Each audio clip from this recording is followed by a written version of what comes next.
Hello students,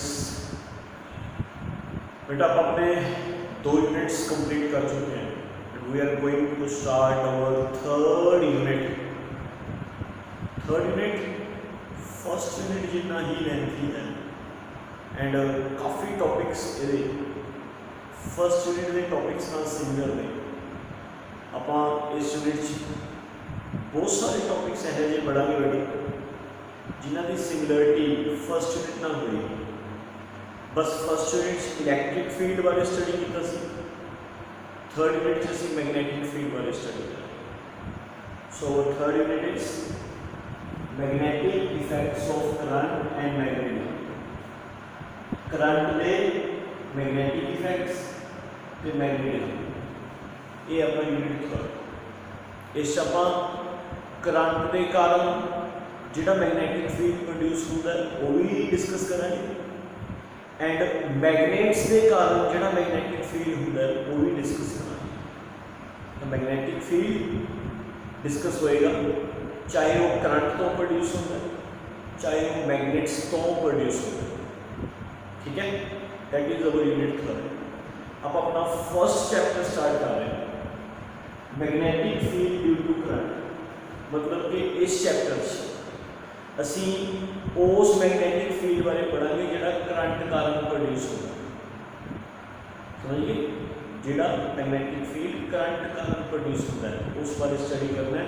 ये सारे units current के कारण मैगनैटिक फील्ड प्रोड्यूस होएगा, कितना मैगनैटिक फील्ड प्रोड्यूस होएगा, स्ट्रेट वायर है तो कितना प्रोड्यूस होएगा, सर्कुलर वायर है तो कितना प्रोड्यूस होएगा, सेंटर पे कितना प्रोड्यूस होएगा, एक्सिस पे कितना प्रोड्यूस होएगा। काफ़ी कुछ है फर्स्ट चैप्टर इंपॉर्टेंट है, बहुत सारी डेरिवेशंस हैं फर्स्ट चैप्टर। ओके, सो आप स्टार्ट कर रहे हैं इलेक्ट्रोमैग्नेटिज्म। What is electromagnetism?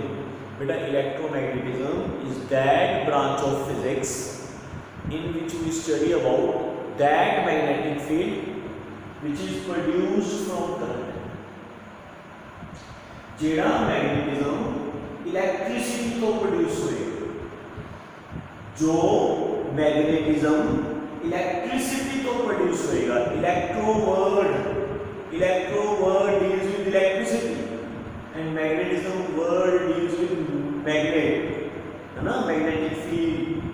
तो जेड़ा मैग्नेटिक फील्ड इलेक्ट्रिसिटी को प्रोड्यूस होएगा उसकी स्टडी करनी इज नोन एज इलेक्ट्रोमैग्नेटिज्म।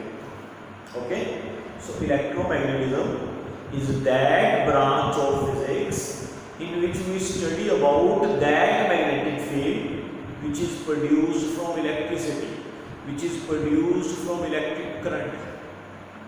ठीक है, करंट तो जो मैग्नेटिक फील्ड प्रोड्यूस होता है उसकी स्टडी करना भी अस किमें फाइंड कर सकते हैं, वो फील्ड क्या है या होगा, किस जगह पे कितना होएगा, किस जगह पे कितना होएगा, ये सारा कुछ।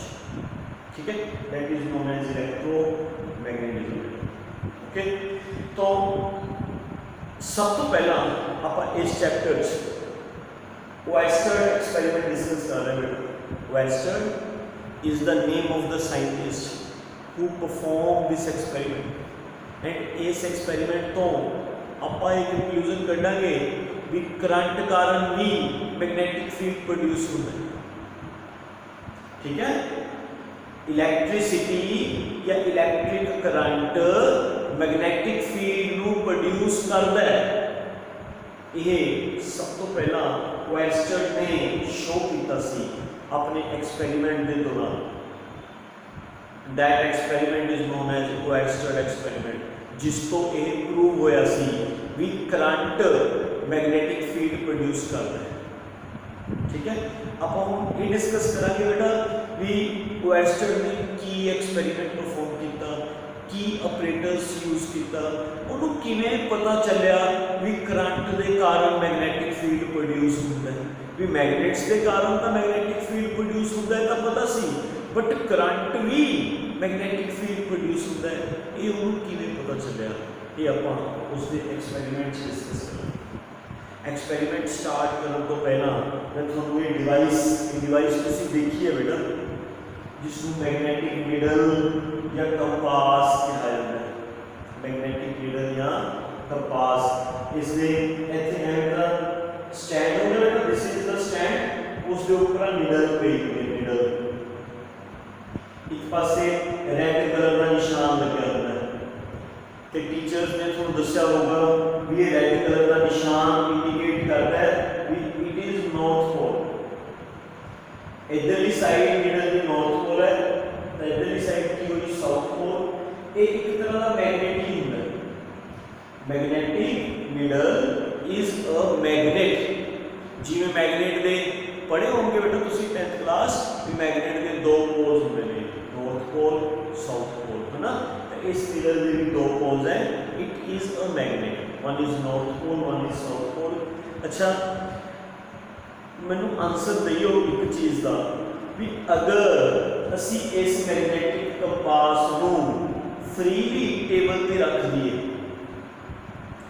फ्रीली टेबल ते रख दिए तो इहदा नॉर्थ पोल अर्थ के नॉर्थ पोल वाल, साउथ पोल वाल, जो नॉर्थ को फेस करे साउथ वाल हो जाए फिर नीडल रेस्ट च आ जाए। तुसी इहनूं जिवें सपोज करो मैं for example suppose this one is south pole and this one is north pole, इधर नॉर्थ पोल है इधर साउथ पोल है, एक नीडल है, ठीक है। इधर दिस इज जो ब्लैक वाला पोर्शन है नॉर्थ पोल, ये दूसरा पोल की होगा बेटा साउथ पोल, ठीक है। नीचे स्टैंड पे पई है, आपां इहनूं थोड़ा जिहा हिलाओगे ये हौली हौली वापस फिर इसी डायरेक्शन च आके मुड़ जाएगी। नॉर्थ पोल अर्थ दे नॉर्थ वाल, साउथ पोल अर्थ दे साउथ वाल हो जाएगा। तुसीं इहनूं फिर हिला दो, फिर हिला दो, इन्हें हौली हौली फिर अपने आप को इसी डायरेक्शन से सेट कर लेना, north facing north south facing south. तुसी इस नीडल को जितना मर्जी रोटेट कर दो घुमा दो जितना मर्जी, बट फाइनली जी नीडल है it comes to be in rest when north facing north and south facing south of earth, ठीक है बेटा। मैंने तुसी ये आंसर देना है कि ये वाला नॉर्थ पोल अर्थ के नॉर्थ वाल ही क्यों रुकदा है, ये साउथ पोल अर्थ के साउथ डायरेक्शन वाल ही क्यों रुकदा है। नॉर्थ पोल नॉर्थ डायरेक्शन वाल रुक जाता है, साउथ पोल साउथ डायरेक्शन वाल रुक जाता है। ये बार-बार नीडल को डिस्टर्ब करने के बावजूद भी, नीडल को रोटेट करने के बावजूद भी जी नीडल है always rest in north south direction. Why पढ़े हुए तुसी ने कहा पूछा due to magnetic field of earth. तुहानू पता है अपनी अर्थ का भी मैग्नेटिक फील्ड है, आप भी पढ़ांगे अपना यूनिट 3 का 3rd चैप्टर च आएगा। आप पढ़ांगे भी अर्थ का मैग्नेटिक फील्ड होंदा है, आप ये भी पढ़ांगे भी अर्थ का मैग्नेटिक फील्ड क्यों होंदा है, आप ये भी पढ़ांगे भी की सबूत है भी अर्थ का मैग्नेटिक फील्ड है। Clear okay. असी प्रूफ भी पढ़ांगे, असी ये भी चेक करांगे भी यस अर्थ का मैग्नेटिक फील्ड होंदा है, क्यों होंदा है ये भी पढ़ांगे, कितना होंदा है ये भी पढ़ांगे, असी फाइंड भी करांगे अर्थ का मैग्नेटिक फील्ड। बट हले भी it is in 3rd chapter, unit 3rd chapter 3rd, आप हले चैप्टर 1st में, ठीक है। पर तुहानू 10th क्लास तक टीचर्स ने पढ़ाया होगा, 10th क्लास के तुहानू दस्या होगा या तुहानू पता होगा भी अपनी अर्थ का मैग्नेटिक फील्ड है ना। तो जी अपनी अर्थ का मैग्नेटिक फील्ड है वो मैग्नेटिक फील्ड इस मैग्नेटिक नीडल पे की लगाता है फोर्स, उस मैग्नेटिक फोर्स का नॉर्थ वाल साउथ वाल होता है। क्लियर बेटा। मैं तुहानू की दस्या, मैं तुहानू ये दस्या है भी why north pole of magnetic needle faces towards north direction of earth and south pole of needle faces south direction of earth। तुसी नीडल को जितना मर्जी डिस्टर्ब कर दो, नीडल ने फाइनली ऐसे डायरेक्शन च आके रुकना है अपने आप। जब तक नीडल इस डायरेक्शन च नहीं आती वो रुकेगी नहीं, घूमी जाएगी। फाइनली नीडल ऐसे डायरेक्शन च रुकेगी, ठीक है। इसे डायरेक्शन क्यों रुकेगी, मैं थोड़ा कारण दस्या, मैं थोड़ा की कारण दस्या, अर्थ दा मैगनैटिक फील्ड, अपनी अर्थ दा मैगनैटिक फील्ड हुंदा है किधर नूं हुंदा है, किस डायरेक्शन च हुंदा है, कितना हुंदा है, क्यों हुंदा है, बाद चों डिस्कस करांगे, हले उस बारे डिस्कस नहीं करांगे। मैं सिर्फ तुहानूं ब्रीफ दस रहा भी अपनी अर्थ दा मैगनैटिक फील्ड हुंदा है ते उस मैगनैटिक फील्ड दे कारण इस नीडल ते की लगदी है फोर्स, जिस करके ये नीडल इस डायरेक्शन च रुकदी है। इस नीडल का बार बार नॉर्थ साउथ डायरेक्शन च आके रुकना इस गल का सबूत है भी अर्थ का मैगनैटिक फील्ड है। वो मैगनैटिक फील्ड इस नीडल पे फोर्स लगाता है तो इस नीडल को बार बार नॉर्थ साउथ डायरेक्शन च लिया के रोक देता है। तुसीं नीडल को फिर हिला लो, वो फिर नॉर्थ साउथ डायरेक्शन च आके रुक जाएगी। जितना मर्जी घुमा लो, अर्थ का मैगनैटिक फील्ड उन्होंने वापस इस डायरेक्शन च ले आएगा। सो this needle always rests in north south direction. It is due to the magnetic field of earth. ठीक है। तो बेटा ओएरस्टेड ने की किया सीगा, ठीक इस नीडल के ऊपरों, इस नीडल के ऊपरों ने एक वायर पास करवाई, वायर मेटल की वायर, ऊपर की वायर ओके पास करवाई। उस वायर को बैटरी नाल कनेक्ट कर स्विच लगाना। ये वायर नीडल के टच नहीं हैगी, सिर्फ नीडल के ऊपरों पास हो रही है, जिवें नीडल है उसके ऊपरों पास हो रही है वायर। क्लियर? ठीक है। हुण ओएरस्टेड की देखदा बेटा, ओएरस्टेड ने की ऑब्जर्व किया, ओएरस्टेड ने ऑब्जर्व किया कि जब तक स्विच ऑफ है, जब तक स्विच ऑफ है, this needle rests in north south direction. Why? Due to magnetic force of magnetic field of earth. Earth the magnetic field the magnetic force कारण this rests in north south direction. पर जिवें ही ओएरस्टेड switch on करदा सी, switch on करदे ही इस wire चों current flow होंदा सी, current जिवें ही wire चों करंट फ्लो होंदा सी, जिहड़ा इहदा नॉर्थ पोल है,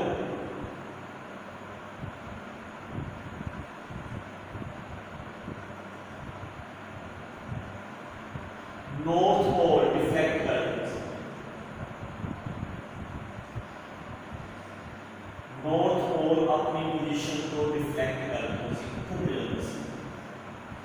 उन्हें ये एक्सपेरिमेंट काफी बार किया भी किते गलती नाल तक नीडल हिल रही, बाई मिस्टेक या बाई चांस की नीडल हिल रही होगी। ठीक है। उन्हें एक्सपेरिमेंट बहुत बार किया, हर बार जो स्विच ऑफ करता सी नीडल वापस किस टाइम सी north south direction like this. जिवें ही स्विच ऑन करता सी जेड़ा नॉर्थ पोल है ये डिफ्लेक्ट करता सी, स्विच ऑफ करता सी नीडल वापस आ जाती सी, स्विच ऑन करता सी नीडल डिफ्लेक्ट हो जाती सी। ठीक है। स्विच ऑफ करन नाल नीडल वापस आ रही है, स्विच ऑफ करन नाल नीडल वापस आ रही है, ਇਹਦਾ मतलब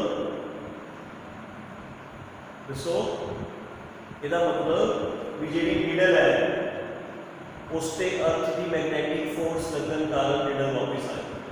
बट स्विच जो ऑन करदा सी उदों ही नॉर्थ पोल डिफ्लेक्ट होंदा सी, उसका कारण सिर्फ इको ही है भी जदों स्विच ऑन करदा सी वायर चों करंट फ्लो होंदा सी, करंट दे कारण ਉਹਦੇ आले दुआले की प्रोड्यूस होंदा सी मैग्नेटिक फील्ड, उस मैग्नेटिक फील्ड की फोर्स कारण ये नीडल डिफ्लेक्ट करदी सी।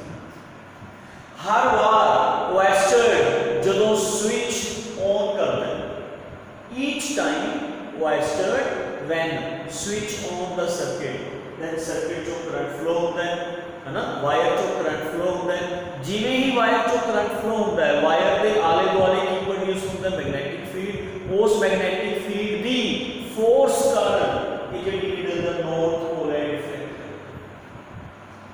जिवें ही स्विच ऑफ करदा है, स्विच ऑफ करन नाल वायर चों करंट जीरो हो जाता है, वो जो मैग्नेटिक फील्ड डिवेलप होया सी वो खत्म हो जाता है, सिर्फ एक मैगनैटिक फील्ड रह जाता है किहड़ा अर्थ का, वो अर्थ का मैगनैटिक फील्ड नीडल नूं वापस किस चले जाता है नॉर्थ साउथ डायरेक्शन च। एवरी टाइम जो स्विच ऑफ होएगा, एवरी टाइम जो स्विच ऑफ होएगा वायर के आले दुआले मैगनैटिक फील्ड जिहड़ा इस करंट कारण प्रोड्यूस होया सी वो खत्म हो जाएगा, है ना। वायर के आले दुआले करंट कारण जो मैगनैटिक फील्ड प्रोड्यूस होया सी वो खत्म हो जाएगा ते अर्थ का मैगनैटिक फील्ड इस नीडल नूं वापस ले आएगा, तो नीडल नूं वापस लेके आंदा है अर्थ का मैगनैटिक फील्ड। ते नीडल नूं डिफ्लैक्ट कौन करवा रहा है, जिहड़ा इस वायर चों करंट के कारण मैगनैटिक फील्ड प्रोड्यूस होया सी। जो वायर चों करंट फ्लो करता है तो उसके आले दुआले की प्रोड्यूस होया सी मैगनैटिक फील्ड, उस मैगनैटिक फील्ड के कारण नीडल डिफ्लैक्ट होया। इस एक्सपेरिमेंट तो ये प्रूव हो गया सीगा भी जदों भी किसी वायर चों करंट फ्लो होएगा उसके आले दुआले मैगनैटिक फील्ड प्रोड्यूस होएगा। एक कंक्लूजन है इस टॉपिक का, whenever current is passing through a metallic wire, whenever current is passing through a metallic wire, then magnetic field is produced in its surroundings, magnetic field of the surroundings produce होगा बेटा। हर बार जदों किसी wire चो current pass out होएगा उदों उस wire के आले दुआले की प्रोड्यूस होएगा मैगनेटिक फील्ड, ठीक है। एक क्वेश्चन एक्सपेरिमेंट सी, हुण लिसन केयरफुली बेटा। इहदा आपां शो करता भी जदों वायर चो करंट प्रोड्यूस होएगा तां उहदे सराउंडिंग्स मैगनैटिक फील्ड प्रोड्यूस होएगा, उस मैगनैटिक फील्ड की फोर्स कारण नीडल का नॉर्थ पोल डिफ्लैक्ट होएगा। बेटा नीडल का नॉर्थ पोल किधर नूं डिफ्लैक्ट होएगा, जिवें आ नीडल है, ये नीडल का नॉर्थ पोल लैफ्ट साइड वाल इधर नूं डिफ्लैक्ट होएगा या राइट साइड वाल तुहाडे वाल नूं डिफ्लैक्ट होएगा, एवें डिफ्लैक्ट होएगा या एवें डिफ्लैक्ट होएगा, ठीक है। समझ गए, इस तरीके नाल ते इस तरीके नाल मैं तुहानूं वो समझा रहा, मैं तुहानूं रूल दस रहा, एक rule which is known as Ampere's swimming rule। ये रूल तुहानूं ये दसेगा भी जदों किसी वायर चों करंट पास होएगा तो नीडल का नॉर्थ पोल किधर नूं डिफ्लैक्ट होएगा। बेटा कोई गलतफहमी ना रखियो, ये रूल तुहानूं मैगनैटिक फील्ड की डायरेक्शन नहीं दस रहा भी मैगनैटिक फील्ड किधर नूं प्रोड्यूस होएगा, नो नेवर। ये रूल तो सिर्फ तुहानूं ये दसेगा भी जिहड़ी नीचे नीडल पई है, नीडल ਉਹਦਾ नॉर्थ पोल किधर नूं डिफ्लैक्ट होएगा, टूवर्ड्स लैफ्ट साइड या टूवर्ड्स राइट साइड, किधर नूं डिफ्लैक्ट होएगा वो दसेगी। तो बेटा ये रूल समझो, इस रूल के अकॉर्डिंग, इस रूल के अकॉर्डिंग कहते जिस डायरेक्शन करंट फ्लो हो रहा है, जिस डायरेक्शन करंट फ्लो हो रहा है एवें इमेजिन कर लो भी उसी डायरेक्शन एक पर्सन स्विमिंग कर रहा है।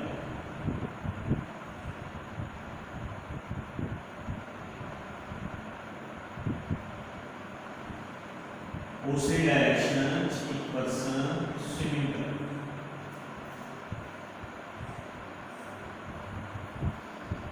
कुछ इस तरीके नाल स्विमिंग कर रहे हैं भी करंट उहदे फीट्स एंटर होवे, फीट्स एंड हेड चों बाहर, हेड मैं फिर रिपीट कर रहा, जिस डायरेक्शन च करंट फ्लो होएगा, जिस डायरेक्शन च करंट फ्लो होएगा इमेजिन कर लो उसी डायरेक्शन च एक पर्सन स्विमिंग कर रहा है।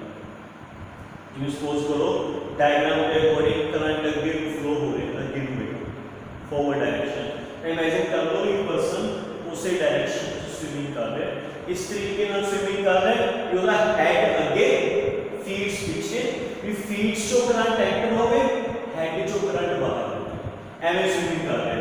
विजिबल है बेटा, इस तरीके नाल वो स्विमिंग कर रहा है, क्लियर। तो जिधर को पर्सन का लेफ्ट हैंड होएगा, जिस जिधर को पर्सन का लेफ्ट हैंड होएगा, लेफ्ट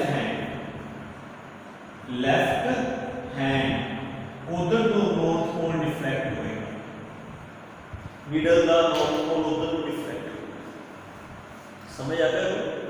मैं फिर रिपीट कर दें, जिस डायरेक्शन च करंट फ्लो हो रहा है, लाइक में जिस डायरेक्शन च करंट फ्लो हो रहा है, इमेजिन कर लो उस डायरेक्शन एक पर्सन स्विमिंग कर रहे हैं, इस तरीके नाल स्विमिंग कर रहे हैं कि करंट ਉਹਦੇ फीट्स एंटर होके हेड चो बाहर आ रहा है एंड जिधर लेफ्ट हैंड है उधर नीडल रिफ्लेक्ट होगी, लेफ्ट हैंड नीडल आ सीगा, लेफ्ट हैंड नीडल भी इधर रिफ्लेक्ट होगी, समझ गए?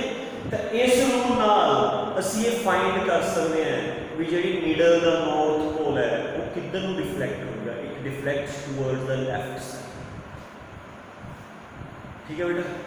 एम्पियर स्विमिंग रूल एक रूल होर भी होता है, that is known as snow rule. Snow rule की हेल्प नाल भी ਅਸੀਂ ਇਹ फाइंड कर सकते हैं कि नीडल ਦਾ नॉर्थ पोल किधर ਨੂੰ रिफ्लेक्ट। इस रूल के अकॉर्डिंग, स्नो रूल के according, if current is flowing from south to north, current is flowing from south to north, then needle deflects, then north pole of needle deflects towards west। भी अगर current जिवें इत्थे भी अगर current आ देखो current south तो north direction में जा रहा है, फ्रॉम साउथ टू नॉर्थ, तो जी नीडल का नॉर्थ पोल है टुवर्ड्स वेस्ट, वेस्ट नीडल जे नॉर्थ इधर है, south north south east west, west इधर है, east west north south west इधर है, तो बेटा नीडल टुवर्ड्स वेस्ट डिफ्लेक्ट, ठीक है? If current is flowing from south towards north, south तो नॉर्थ को अगर करंट की direction from south of earth towards north of earth, the needle magnetic needle का north pole towards west deflect करेगा, westward, इधर westward. पर बेटा जेड़ा स्नो रूल है ये सिर्फ उसे केस लगेगा जे करंट की डायरेक्शन साउथ तो नॉर्थ हो, जे करंट की डायरेक्शन कोई होर हुई फिर तुम स्नो रूल अप्लाई नहीं कर सकते। Ampere swimming rule general rule है, करंट की डायरेक्शन जिहड़ी मर्जी होवे तुसीं एम्पियर स्विमिंग रूल लगा के नॉर्थ पोल किधर को डिफ्लेक्ट होएगा ये फाइंड कर सकते हो। तो दिस इज जनरल रूल, पहले आसान है ये लगाओ। स्नो रूल का पर्टिकुलर जे करंट की सेंस साउथ टू नॉर्थ है ताही आंसर देगा वैसे, ओके? तो स्नो रूल भी याद रखो बट ज़्यादा बेटर एम्पियर स्विमिंग रूल। तो from this topic we conclude that भी जदों भी किसी वायर चों करंट पास आउट होएगा उसके आले दुआले मैग्नेटिक फील्ड प्रोड्यूस होएगा। हले असीं वो मैग्नेटिक फील्ड कितना प्रोड्यूस होएगा फाइंड करना मैं तुहानूं नहीं सिखाया, किधर नूं प्रोड्यूस होएगा मैं तुहानूं वो भी फाइंड करना नहीं सिखाया। मैं सिर्फ तुहानूं ये सिखाया भी जदों भी किसी वायर चों करंट फ्लो होएगा उसके आले दुआले उसके सराउंडिंग्स वायर के सराउंडिंग्स की प्रोड्यूस होएगा मैग्नेटिक फील्ड। उस मैग्नेटिक फील्ड के अंदर जे कोई मैग्नेटिक नीडल रखोगे तो नीडल का नॉर्थ पोल डिफ्लेक्ट करेगा। डिफ्लेक्ट किधर को डिफ्लेक्ट होएगा वो तुम फाइंड कर सकते हो by using Ampere's swimming rule या स्नो रूल। क्लियर बेटा, समझ गए बेटा? फर्स्ट यूनिट असी पढ़े सी इलेक्ट्रिक फील्ड वाले,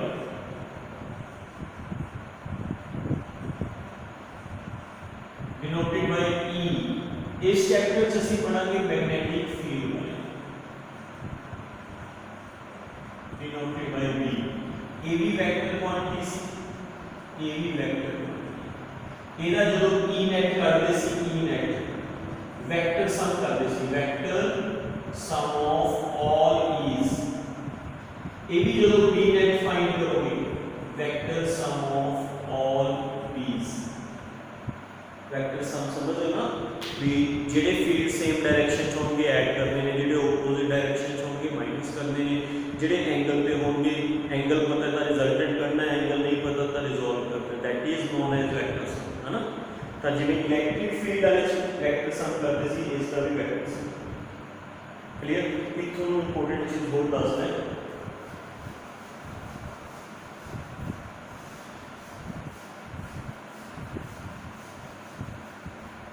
यस बेटा, जेडे stationary charge particle stationary they only produces electric field in its surrounding, only electric field,